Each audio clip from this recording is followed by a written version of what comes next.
Hello everyone. आज के session में हम जानने वाले हैं आईएमएसी के बारे में। जैसा कि आप यहाँ देख सकते हैं, जो ये कॉरिडोर आपको दिख रहा है, IMEC India Middle East Europe corridor. इसके रेफरेंस में हम लोग कुछ टॉकिंग करेंगे, बट सबसे पहले मैं बात करूँ तो यहाँ पे आप देख सकते हैं, जैसे द हिंदू में ये आर्टिकल आया था कल, यानी कि 13 नवंबर को, राइट। उस आर्टिकल में आया था mix report card for IMEC, right. तो why in news? Because the IMEC project announced in September 2023 at the G20 summit in New Delhi, right. तो ये न्यू दिल्ली में जो G20 समिट हुआ था, इनफैक्ट उसके रेफरेंस में ही ये बातें कर दी गई थी प्रोजेक्ट को लेकर, और इसमें कई सारे कंट्रीज़ हैं, उसको भी हम देखेंगे। इसके अलावा इसमें देखेंगे कि ये कितना इम्पोर्टेंट है सभी नेशंस के लिए, खासकर इंडिया के लिए। और दूसरी चीज़ है कि इसमें क्या क्या चैलेंजेस आने वाले हैं, तो उसको भी देखेंगे, राइट। और लास्ट में हम देखेंगे कि जो फ्यूचर आउटलुक होगा खासकर इंडिया के लिए और अदर कंट्रीज़ के लिए, उसको क्या क्या होना चाहिए, राइट। एक पॉजिटिव वे में हम लोग देखेंगे आउटलुक जो फ्यूचर है उसको लेकर। ओके, तो नाउ स्टार्ट करते हैं हम लोग आईएमएसी। ओके, आईएमएसी का फुल फॉर्म क्या हो जाएगा? India Middle East Europe corridor. Okay, आपको पॉइंट ये रिमेंबर रखना है, आई मीन कि ये कितने कंट्रीज से एक तो होके ये कॉरिडोर जो है वो पास आउट हो रहा है। तो एक तो इंडिया, दूसरा यहाँ पे देख सकते हैं यूएई, तीसरा सऊदी अरब, इसके अलावा आपको यहाँ पे इजराइल मिलेगा, राइट। जॉर्डन भी मिलेगा आपको, राइट। मैं आपको बता दूँ जॉर्डन भी मिलेगा, इसके अलावा Greece. Okay, you got my point. आपको ये याद रखना है। दूसरी सबसे इम्पॉर्टेंट चीज़ें है, यहाँ पे कुछ सी रूट के बारे में बात की गई है, फिर रेल रूट के बारे में बात की गई है। अच्छा, सी रूट के बारे में मैं बात करूँ, ओके, तो सी रूट आप यहाँ देखिए, मुंबई पोर्ट से लेकर जो जबल अली यूएई में जो पोर्ट है वहाँ तक सी रूट्स की बात की गई है। इसके अलावा सी रूट्स की मैं बात करूँ तो जो हाइफा इजराइल का पोर्ट है और जो ग्रीस में पोर्ट है, यहाँ पे आप देख सकते हैं, इसके बीच में सी रूट्स की बात की गई है। यानी कि सी रूट्स कहाँ कहाँ पे हैं? तो सी रूट्स मेनली जो है इंडिया और यूएई के बीच में है। ओके, अगर मैं बात करूँ यहाँ पे सी रूट की, ओके, तो सी रूट कहाँ कहाँ है? एक तो इंडिया प्लस यूएई के बीच में है, और दूसरा जो इजराइल है और ग्रीस के बीच में है। ओके, ये क्वेश्चन बन सकता है कि जो सी रूट है आईएमएसी कॉरिडोर में, वो स्पेशली किस किस कंट्रीज़ के बिटवीन में है? तो इंडिया यूएई, राइट, और इजराइल और ग्रीस के बिटवीन में है। ओके, फिर अगेन आते हैं हम लोग इस पर, रेल रूट की हम बात करते हैं। तो रेल रूट जो कि आप यहाँ देख सकते हैं, यूएई से लेके सऊदी अरब से लेके इजराइल तक आपका जो है वो रेल रूट का यहाँ पे नेटवर्किंग एक्सटेंड किया गया है, राइट। तो कुछ ये इंपॉर्टेंट चीज़ें हैं जो आपको याद रखनी है। ओके, आईएमएसी के रेफरेंस में और भी हम लोग बहुत सारे बातें करेंगे। ओके, सो नाउ अब हम देख लेते हैं इसमें कौन कौन से पोर्ट इंपॉर्टेंट है, उसके बारे में थोड़ी बहुत हम लोग चर्चा कर लेते हैं, राइट। जैसे इंडिया का अगर मैं बात करूँ तो यहाँ पे मुंबई पोर्ट देख सकते हैं। थोड़ा सा मैं इसको इरेज कर लूँ ताकि और अच्छे से आप समझ पाए। यहाँ पे मुंबई पोर्ट्स है। इसके अलावा यूएई में जो है वो आपका जबेल अली पोर्ट्स है, राइट।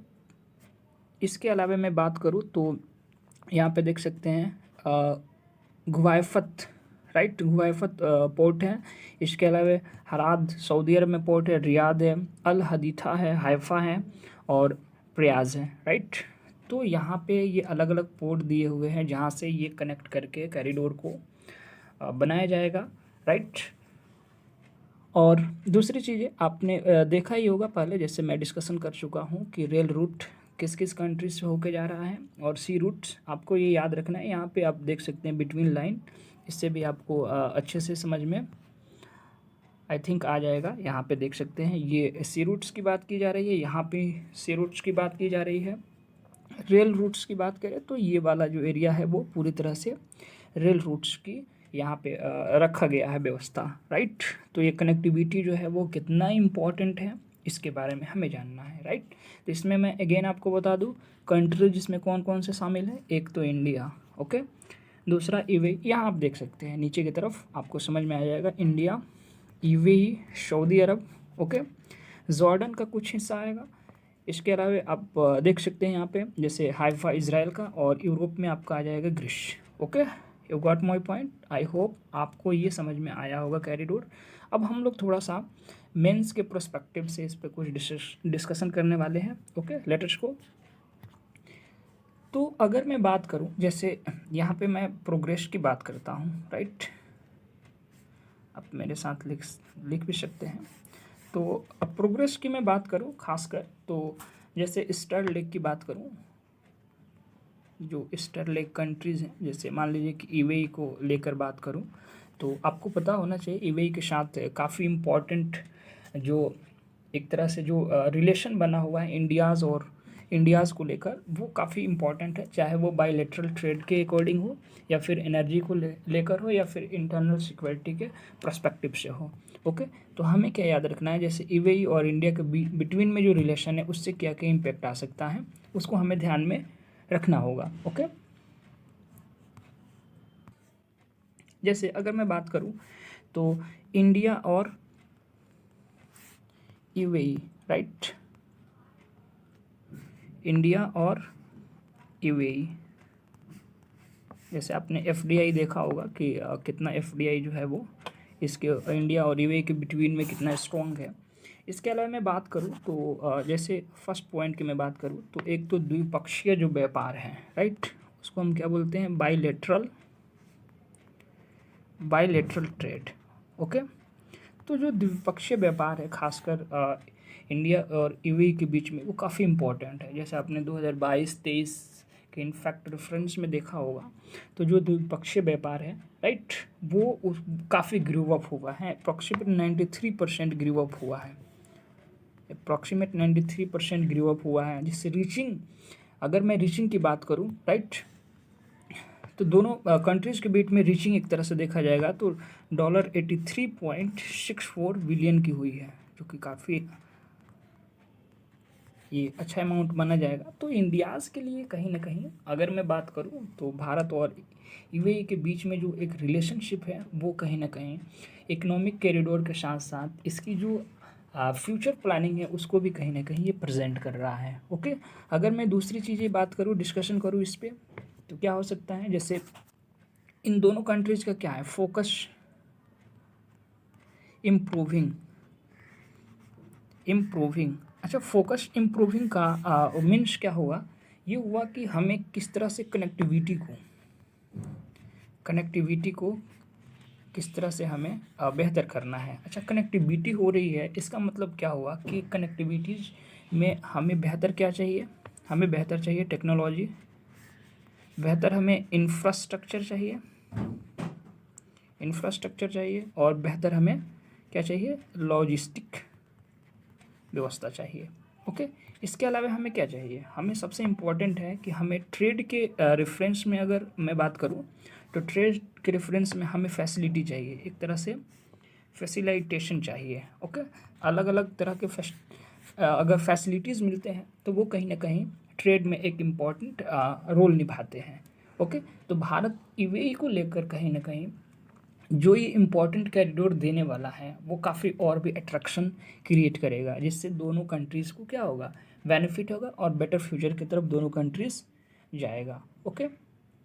तो ये इम्पॉर्टेंट है। इसके रेफरेंस में हम फिर जानेंगे सर, इंडिया सऊदी अरब के बिटवीन में, इंडिया इजराइल के बिटवीन में, इंडिया जो ग्रीस है उसके बिटवीन में क्या क्या हो सकती है। तो स्टार लेग में हमने डिस्कशन किया यूएई को लेकर, तो मेंस के पॉइंट ऑफ व्यू से ये इम्पॉर्टेंट है, खासकर इंडिया और यूएई के बिटवीन में, राइट। अच्छा, ओवरऑल एक हम लोग देख लेते हैं रिमैक कि अगर मैं बात करूँ यहाँ पे ओवरऑल डेवलपमेंट की, ओके,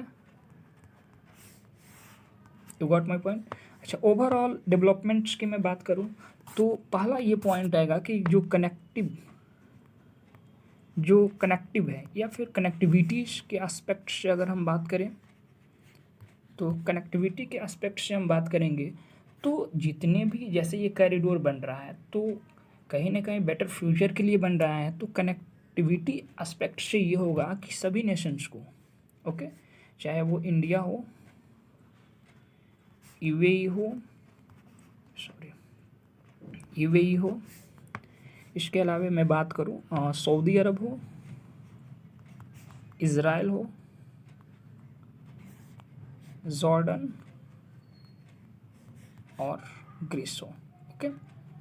तो अगर हम बेहतर कनेक्टिविटी एस्पेक्ट रखते हैं तो कहीं ना कहीं इन सारे कंट्रीज़ को एक बेहतर अपॉर्चुनिटी क्रिएट करने के लिए मौका मिलेगा, और ख़ासकर इन्वायरमेंट और इकोनॉमिक की जो दृष्टि से ये काफ़ी जो है वो सुदृढ़ नेशन बन सकता है, ओके। तो पहला तो हो जाएगा कनेक्टिविटी एस्पेक्ट के दृष्टिकोण से देखें तो ये सभी नेशंस के लिए इम्पॉर्टेंट है। अच्छा, दूसरी बातें हम करें तो एक पोटेंशियल रिड्यूस करना होगा, खासकर ट्रांसमिट टाइम के लिए। जैसे मान लीजिए कि स्वेज कनाल से होके और जितने भी ट्रांसपोर्ट हो रहे थे, एक्सपोर्ट इंपोर्ट जो भी हो रहा था, तो उससे कॉस्ट जो है कहीं ना कहीं वो 30% कम आएगा कॉस्ट।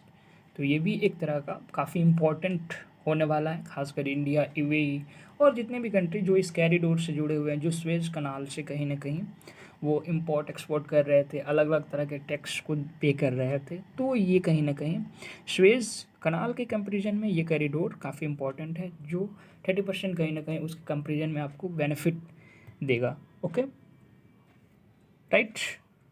और थोड़ी बातें मैं कर लेता हूँ ताकि और स्पष्ट आपको समझ में आ जाए। दूसरा एस्पेक्ट हो गया। तीसरा अगर मैं बात करूँ तो views positively by participating countries. जैसे मान लीजिए कि इन्हेंस कनेक्टिविटी की बात करूँ, इन्हेंस कनेक्टिविटी,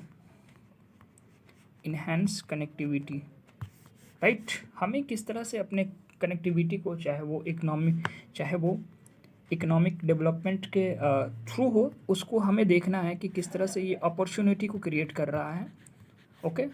और अपॉर्चुनिटी कब ये क्रिएट करेगा, आपको मैं बता दूं कि किसी भी ट्रेड के लिए हमें चाहिए सबसे पहले पॉजिटिवली, राइट।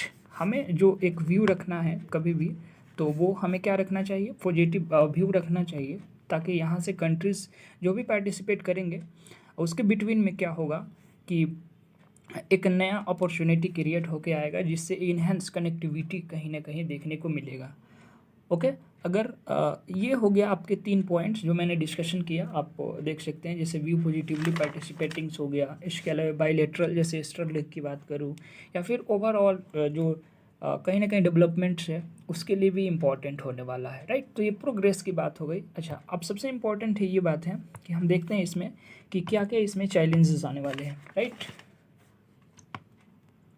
तो थोड़ा मैं बात कर लेता हूँ यहाँ चैलेंजेस की। चैलेंजेस क्या क्या आने वाला है, चुनौतियाँ इसमें क्या क्या हो सकता है। अच्छा, तो फर्स्ट अगर मैं बात करूँ यहाँ पे, ओके, फर्स्ट यहाँ पे एक तो जो logistical and infrastructure issues, infrastructure issues, okay. सबसे पहले हम लोग इस पे बात कर लेते हैं, ओके। जैसे मान लीजिए कि ये कॉरिडोर जो है वो इंडिया से लेकर ग्रीस तक जा रहा है, ओके। तो सबसे पहला जो हमें फेस करना होगा चैलेंजेस, वो एक तो लॉजिस्टिकल एंड इंफ्रास्ट्रक्चर इशूज़ को लेके फेस करना होगा। क्या इसमें फेस करना होगा, थोड़ा हम उसको समझ लेते हैं, ओके। जैसे मान लीजिए कि जो लॉजिस्टिकल जो भी सिस्टम होगा लॉजिस्टिक, ठीक है, तो ये मुझे लगता है कि काफ़ी कॉम्प्लेक्स प्लानिंग करना होगा। कॉम्प्लेक्स इसमें एक तरह का प्लानिंग देखने को मिलेगा। क्योंकि इसमें एक तरह से देखा जाएगा, क्योंकि मल्टीपल इसमें कंट्रीज़ क्या है, मल्टीपल्स कंट्रीज़ इन्वॉल्व हैं, ओके। तो अलग अलग कंट्रीज़ का अलग अलग जो है वो अपना कहीं ना कहीं एक लॉजिस्टिकल होगा, जो हो सकता है कहीं पे थोड़ा सा गलत हो, अब कहीं पे हो सकता है इनफैक्ट वो बेहतर भी हो। तो मुझे लगता है कि बहुत सारे कंट्रीज़ अगर हैं यहाँ, मल्टीपल कंट्रीज़, तो एक तो ये कम्प्लेक्स प्लानिंग होगा ही, क्योंकि एक विचार तो होगा नहीं किसी का। तो ये एक रीज़न हो सकता है लॉजिस्टिकल और इंफ्रास्ट्रक्चर को लेकर, ओके। दूसरी मैं बात करूँ तो जैसे मान लीजिए कि रेल लिंक, तो एक तो रेल लिंक जो मैपिंग है वो कहीं ना कहीं देखा जाएगा, स्पेशली मिडिल ईस्ट में नहीं है, स्पेशली मिडिल ईस्ट में,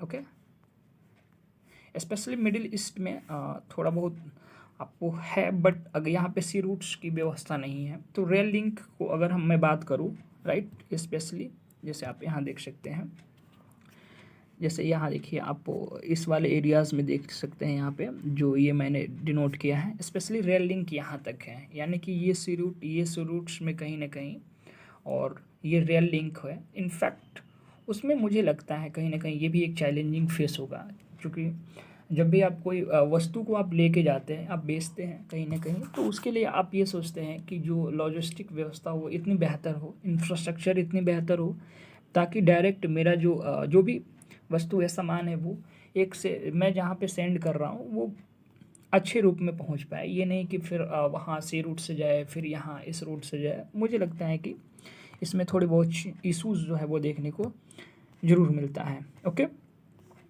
तो हम बात कर रहे थे, ओके, ऐसे जैसे रेल लिंक की। ओके, अच्छा, नेक्स्ट क्या हो सकता है? नेक्स्ट चैलेंजेस ये हो सकता है कि जो वेस्टर्न लेग इशूज़ हैं, राइट, जो वेस्टर्न लेग इशूज़ हैं, ओके, उसकी बात करें, खासकर हम बात करेंगे मिडिल ईस्ट यूरोप की, राइट। तो अगर मैं इसकी बात करूं, राइट, तो इसमें सबसे इम्पोर्टेंट क्या है, जैसे मान लीजिए कि ड्यू टू इज़राइल अभी क्या हो रहा है, जैसे कन्फ्लिक्ट हो रहा है इज़राइल पैलेस्टीन, ठीक है, और इसके अलावा अब तो और जैसे ईरान भी हो गया है, लेबनान भी हो गया है। तो ये कहीं ना कहीं मिडिल ईस्ट जब हम देखते हैं, राइट, स्पेशली जब देखेंगे वेस्टर्न लेग के मिडिल ईस्ट यूरोप में, राइट, तो यहाँ पे बहुत सारे कन्फ्लिक्ट चल रहे हैं, तो वो एक तरह का चैलेंजिंग फेस है। ओके, ये सारे कंट्रीज़ के लिए, ऐसा नहीं कि उस कंट्री में युद्ध हो रहा है, कन्फ्लिक्ट हो रहा है तो सिर्फ उसको ही क्षति होगी, राइट। इसका इम्पैक्ट लगभग सारे नेशंस पे पड़ेंगे और पड़ भी रहे हैं, इनफैक्ट आप देख सकते हैं। तीसरा मैं बात करूँ चैलेंजिंग की, तो वो एक तो हो सकता है जियो पॉलिटिकल, जो जियो पॉलिटिकल है, राइट। एंड दूसरा क्या हो सकता है, इकोनॉमिकल जो चैलेंजेस है वो हो सकते हैं। अच्छा, इस पे हम लोग क्यों बातें कर रहे हैं, जैसे मान लीजिए जियो पॉलिटिकल को लेकर हम लोग टॉकिंग क्यों कर रहे हैं, थोड़ा सा हम लोग उस पर भी बात कर लेते हैं, राइट। देखिए, ये जो भी कोऑर्डिनेशन हो रहा है, अगर मैं आपको बता दूं, जैसे मान लीजिए कि कोऑर्डिनेशन हो रहा है, तो ये कोऑर्डिनेशन किसके बीच में हो रहा है, अमॉन्ग मल्टीपल कंट्रीज़ के बिटवीन में हो रहा है, ठीक है। तो मल्टीपल कंट्रीज़ के बिटवीन में हो रहा है, राइट, तो इसमें कई तरह से जो लीगल सिस्टम है या फिर जो इलीगल सिस्टम है वो कहीं ना कहीं डाइवर्ट होंगे, तो इसको लेकर कहीं ना कहीं ये एक चैलेंजिंग है, कोऑर्डिंग जो कहीं ना कहीं एक तरह का जो एस्पेक्ट क्रिएट करेगा वो कहीं ना कहीं मल्टीपल कंट्रीज़ के लिए अलग अलग रूपों में होगा। तो ये एक तरह से लीगल वहाँ की क्या सिस्टम है क्या नहीं है, तो एक जो पॉलिटिकल जो है वो कहीं ना कहीं इसमें इन्वॉल्व आपको देखने को मिलेगा। अच्छा, दूसरा क्या हो सकता है, जैसे मान लीजिए कि ट्रांसपोर्ट रूट की मैं बात करूँ, ट्रांसपोर्ट रूट की, ओके, तो ट्रांसपोर्ट रूट की मैं बात करूँ तो आप यहाँ पे देख सकते हैं, जैसे मान लीजिए कि आप अपोजिशन साइड्स की मैं बात करूँ, जैसे अपोजिशनिंग साइड, ओके, जैसे जितने भी कंट्रीज़ जो स्वेज कनाल से जो ट्रांसपोर्ट रूट अपना बनाए थे, वो कहीं ना कहीं वो कंट्रीज़ भी तो इसमें इंटरफेयर करेगा, तो ये एक मुद्दा हो सकता है, ट्रांसपोर्ट रूट का भी देखने को मिल सकता है। दूसरी चीज़ें क्या है, नेक्स्ट हम बात कर लेते हैं, तो नेक्स्ट हो जाएगा आपको, देखिए ये जो जैसे चीन का जो बेल्ट एंड रोड इनिशिएटिव है, राइट, इनिशिएटिव हैं उस पर मैं थोड़ी बहुत बातें कर लेता हूँ। अच्छा, चीन जो है बेल्ट एंड रोड इनिशिएटिव्स का निर्माण किया हुआ है, जैसे ठीक है वो कॉरिडोर एक बना रहा है। अगर ये IMEC जो कॉरिडोर बन रहा है तो कहीं ना कहीं चीन भी इसमें इंटरफेयर करेगा कि भारत का जो रिलेशन है वो अदर कंट्रीज से इतने स्ट्रॉन्ग ना हो, जिससे कि बेटर एक फ्यूचर का निर्माण हो सके, या फिर कहीं ना कहीं इस कॉरिडोर के माध्यम से उसकी जो जैसे एक्सपोर्ट इम्पोर्ट का जो भी इशूज़ है उसके जो है वो नेशन पे ना पड़े।